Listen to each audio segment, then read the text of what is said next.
अचानक हे वडाचं झाड इथं पडलेले सुदैवाने कोणत्याही प्रकारची जीवितहानी किंवा वित्तहानी त्यामध्ये झालेली नाही.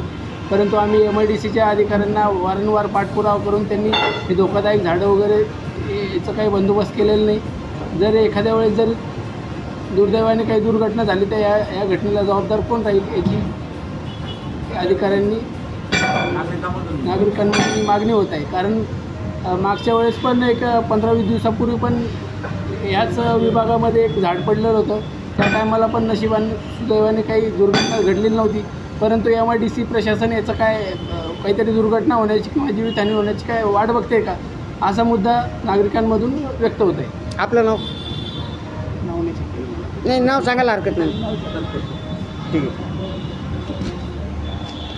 चला. त्यांना अडचण नव्हती.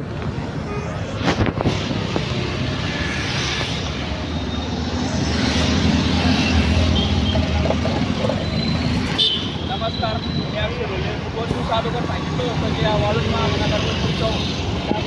वाहतूक बसत हे झाड कोसळणार आहे. हे आज तरी रात्री 10-11च्या सुमारास कोसळलेलं आहे. तरी प्रशासनाने दक्षता घ्यावी. अजूनही जीवितहानी होऊ शकते. एवढं मोठं झाड काल रात्री या रस्त्यावर पडलं, किती लोकांना त्रास झाला. कंपल्सरी डिटेल जाणारे काम करत तरी MIDCने जो अधिकारी असेल त्यांनी या गोष्टींवर त्वरित लक्ष द्यावं.